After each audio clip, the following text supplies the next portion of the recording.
बात करें हम नए राशन कार्ड जिन लोगों को बनवाने होते हैं या शादी हो जाती है, शादी के बाद परिवार से अलग रहना शुरू कर देते हैं, मतलब कोई नाम दर्ज करवाना है या कुछ है, उसमें भी काफ़ी ज़्यादा दिक्कतें जो हैं लोगों को आ रही थी, तो वो उसमें कुछ हुआ है? देखिए, हमारा डिपार्टमेंट जो काम कर रहा था, हम क्योंकि आपको मालूम ही होगा हमारा सारा काम अब ऑनलाइन। सर इंडिया और मैं हूं अरफाज मडैंग। आज की खास मुलाकात में हमारे साथ मौजूद हैं assistant director department of food Shohab Latif साहब। सर स्वागत है आपका न्यूज़ सर इंडिया में। शुक्रिया शुक्रिया। लतीफ़ साहब, अगर बात करें हम जिस तरह के सर्दियों का मौसम है और रामबन डिस्ट्रिक्ट की अगर हम बात करें, काफ़ी बर्फ़बारी का मौसम रहता है, सड़कें बंद रहती हैं और लोगों के लिए अगर सहूलियात की बात करें हम, डिपार्टमेंट ऑफ फूड किस तरह की तैयारियां जो है वो कर रहा है? देखिए अरफाज जी, डिपार्टमेंट ने इस चीज़ को मद्देनज़र रखते हुए हमारे यहाँ पे एक डंपिंग का प्रोविज़न होता है कि सर्दियों के जो हमारे एक्सट्रीम विंटर्स होते हैं, पीक विंटर्स जो होते हैं 3 महीने, उनके लिए डिपार्टमेंट एडवांस में राशन की डंपिंग करता है उन एरियाज़ में, ताकि आगे जाके जब बर्फ़बारी हो या सड़कें कट जाती हैं, उस वक्त कंज्यूमर को, बेनिफिशरी को कोई दिक्कत या परेशानी का सामना न करना पड़े। हमारे डिस्ट्रिक्ट रामबन में तकरीबन 159 के करीब हमारे पास एफपीएस शॉप्स हैं या गवर्नमेंट सेल डिपोज़ हैं, और इन 159 जो एफपीएस हैं गवर्नमेंट सेल डिपोज़ है हमारे पास, इनमें से तकरीबन 85 के करीब जो फेयर प्राइस शॉप्स हैं, उनके लिए हमने विंटर डंपिंग का प्रबंध किया है। इनमें हमारे पास गूल के एफपीएस शॉप्स आते हैं, संगलदान के एफपीएस शॉप्स आते हैं, नील के एफपीएस शॉप्स आते हैं, उखड़ाल के एफपीएस शॉप्स आते हैं, महू मंगित, राजगढ़ और रामबन का इलाका भी, जैसे यहाँ पे हमारे दूर का इलाका पड़ता है कब्बी, दुत्थन वगैरह वगैरह। उसके बाद रामसू में कुछ इलाके पड़ते हैं, इवन बटोत में जो सनासर वगैरह जो है जो कट ऑफ हो जाती हैं सर्दियों के मौसम में बर्फ़बारी की वजह से, उनके लिए हमने डंपिंग का इंतज़ाम कर लिया है। जो हमारे रेस्पेक्टिव फूड स्टोर्स हैं वहाँ पे राशन अब हमारा विंटर्स के लिए डंप हो चुका है, तो बेनिफिशरी को कोई दिक्कत या परेशानी का सामना नहीं करना पड़ेगा, ये डिपार्टमेंट ने एश्योर किया है। लतीफ़ साहब, अगर बात करें हम नए राशन कार्ड जिन लोगों को बनवाने होते हैं या शादी हो जाती है, शादी के बाद परिवार से अलग रहना शुरू कर देते हैं, मतलब कोई नाम दर्ज करवाना है या कुछ है, उसमें भी काफ़ी ज़्यादा दिक्कतें जो हैं लोगों को आ रही थी, तो वो उसमें कुछ हुआ है?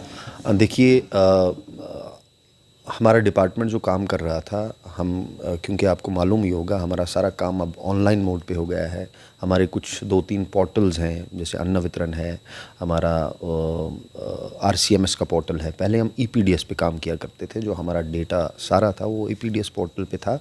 अब वो रिसेंटली शिफ्ट हो चुका है, आरसीएमएस पोर्टल पे हम काम कर रहे हैं। हमारे लिए नया पोर्टल है, नए पोर्टल पे काम कर रहे हैं। तो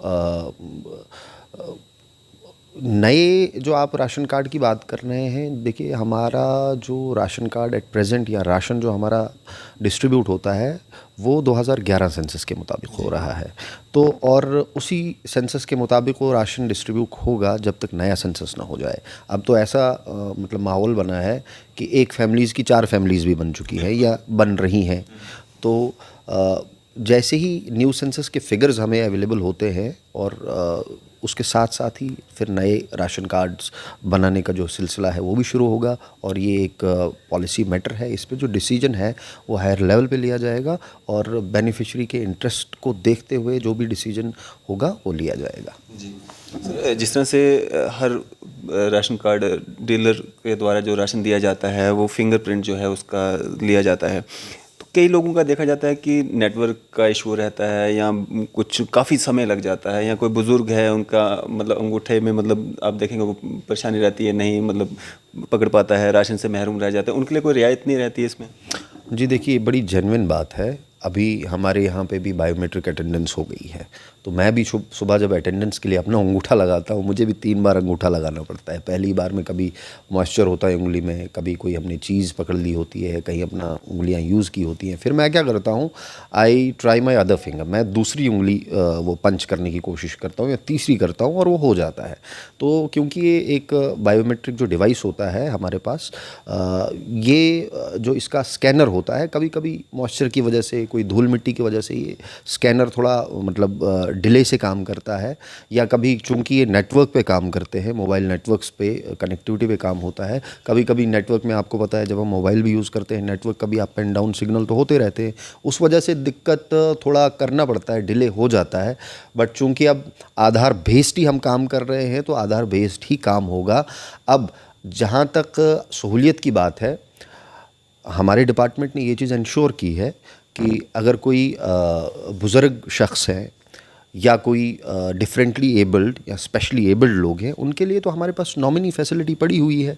उनको खुद आने की ज़रूरत नहीं है बिल्कुल भी अपने एफपीएस शॉप पे, वो अपने नॉमिनी को भेज सकते हैं, वो उनकी जगह आके जो भी उनका एंटाइटलमेंट होगा वो ले सकता है।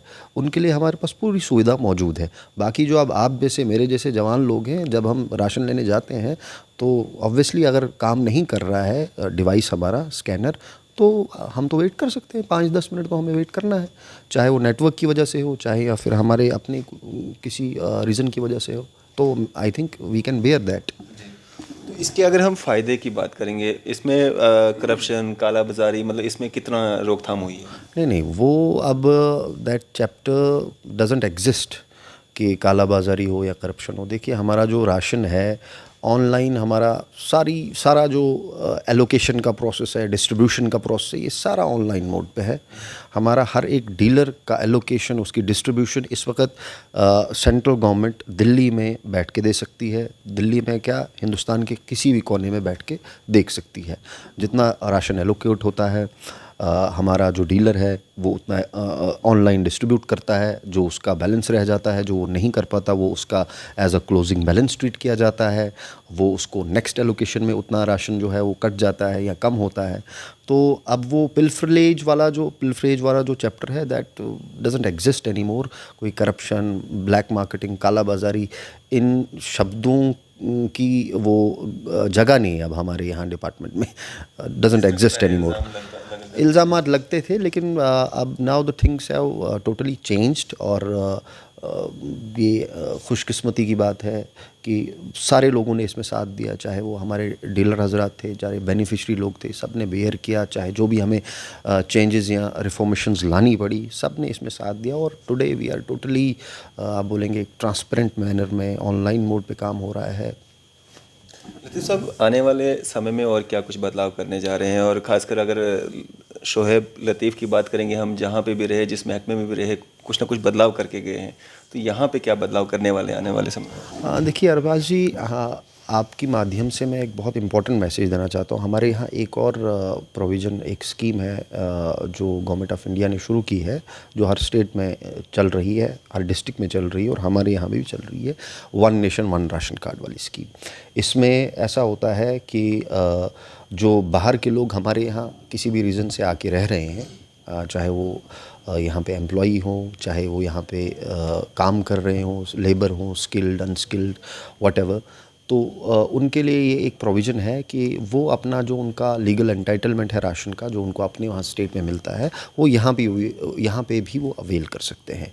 हमारे डिस्ट्रिक्ट रामबन में कोई भी बंदा बाहर का अगर रह रहा है तो मेरी अपील रहेगी कि अगर आप यहाँ राशन लेना चाह रहे हो तो अपने नज़दीकी आपका जो टीएसओ है, डीलर है, उनको अप्रोच करें।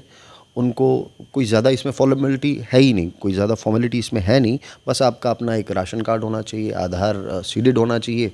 आप मज़े से यहाँ बैठ के अपना राशन जो आपको वहाँ मिलता था वो यहाँ अवेल कर सकते हो, one nation one ration card का जहाँ तक सवाल है।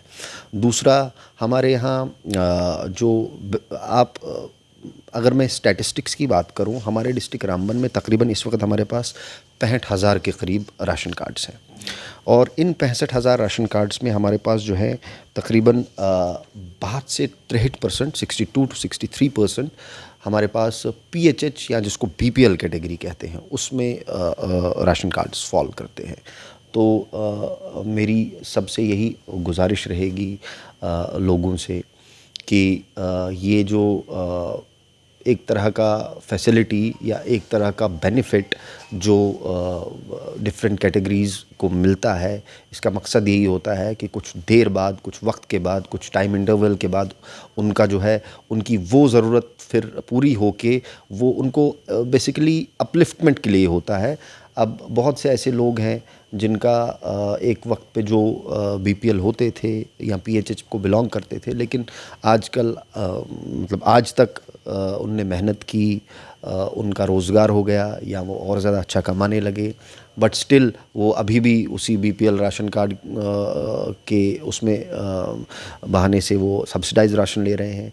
हालांकि हमारे यहाँ पे हमने तो क्लियर इंस्ट्रक्शंस दी हुई हैं, ऊपर से भी हमें इंस्ट्रक्शंस आई हैं कि ये वेरीफाई होनी चाहिए चीज़ें। ये वेरिफिकेशन प्रोसेस हमारा चल भी रहा है, इट्स अ कंटिन्यूस प्रोसेस। इसमें कमिटीज़ बनी हुई है हमारी विलेज लेवल पे, तहसील लेवल पे, डिस्ट्रिक्ट लेवल पे।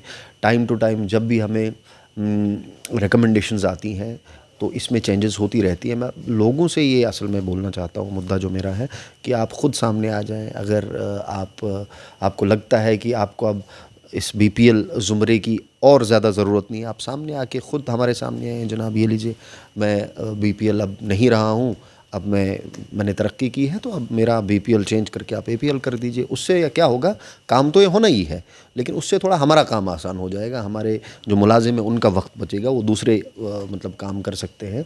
इसलिए लोगों से एक तो ये अपील रहेगी मेरी कि ख़ुद सामने आके ऐसा करें। दूसरा ये है, बहुत से ऐसे लोग हमने देखे यहाँ पे जो एपीएल कैटेगरी से बिलोंग करते हैं, जिनको एनपीएचएच कहा जाता है। बहुत से ऐसे लोग हैं जो राशन अपना ले नहीं रहे हैं। उनसे भी मेरी यही अपील है कि टाइमली अपना राशन लिया करें। आपके पास राशन कार्ड है, आपके लिए राशन आता है, तो आप टाइमली अपना राशन जो है वो अवेल किया करें। क्योंकि अगर एक राशन कार्ड, मान लीजिए आपके पास एक राशन कार्ड था, आपने 5 साल या 10 साल उसको यूज़ ही नहीं किया, तो मतलब पूरा अंदेशा है कि ऐसा राशन कार्ड जो है वो डीएक्टिवेट हो सकता है ना। तो ये भी एक मेरी अपील रहेगी लोगों के साथ। राशन की अगर हम बात करेंगे, पर फैमिली या पर सोल कितना राशन जो है डिस्ट्रीब्यूट किया? हमारी देखिए एक यूनिवर्सल स्केल है जो पूरी हमारी यूटी में चलती है। हम पर सोल जो है वो 5 केजी का राशन देते हैं। उसमें कुछ वीट होती है और कुछ राइस होते हैं, और प्रोपोर्शन में होता है। 5 केजी हर एक सोल के लिए राशन आता है, चाहे वो पीएचएच में हो, चाहे वो एनपीएचएच में हो, चाहे वो पीएमजीकेवाई में हो। हाँ, पीएमजीकेवाई का जो हमारा फ्री वाला राशन आ रहा था, फ़िलहाल वो दिसंबर तक आ रहा था, दिसंबर तक आना था और दिसंबर तक आया हुआ है। इसके ये फ्री वाला राशन जो है अब फ़िलहाल जो है दिसंबर के बाद नहीं मिलेगा। अगर एक्सटेंशन होती है तो अकॉर्डिंगली वो लोगों को मिल जाएगा, लेकिन जहाँ तक हमें इंस्ट्रक्शंस हैं, दिसंबर तक का राशन जो है फ्री वाला मिलना है। लोगों को ये भी ज़हन में रखना है कि ऐसा नहीं है कि वो बंद हो गया है। दिसंबर का फ्री वाला राशन अभी आपको मिलना है और वो मिलेगा, अलॉन्ग विद दी जो आपका नॉर्मल कोटा होता है, उसके साथ साथ पीएमजीकेवाई का राशन भी मिलेगा। और दूसरी, शुगर की काफ़ी बार लोग डिमांड करते हैं या पूछते रहते हैं। शुगर हमारा सिर्फ AA फैमिलीज़ के लिए आता है, बाकी लोगों के लिए शुगर हमारे पास नहीं आती है। और हर एक AA फैमिली को मंथली जो है वो तकरीबन 1 केजी का शुगर मिल सकता है, जो उनको क्वार्टरली दिया जाता है, 3 महीने के या 4 महीने के बाद उनको जो लेना होता है, और वो भी कीमत पे दिया जाता है जो एक गवर्नमेंट ने फिक्स की हुई है 13.5 पे, उस पे वो उनको मिलता है, वो फ्री नहीं मिलती। और बाकी कैटेगरीज़ के लिए शुगर हमारे पास नहीं आती है। चलिए, शुक्रिया हमारे से बातचीत करने के लिए। शुक्रिया अरफाज साहब। तो ये थे हमारे साथ assistant director food department Ramban से शोहाब लतीफ़ साहब। आपकी इस सब पे क्या राय है? अभी अपनी राय जो ज़रूर साझा कीजिएगा। इसी तरह की मज़ीद अपडेट्स के लिए आप देखते रहें न्यूज़ शेयर इंडिया। मैं अरफाज अमडांग, कैमरामैन शाहनवाज के साथ।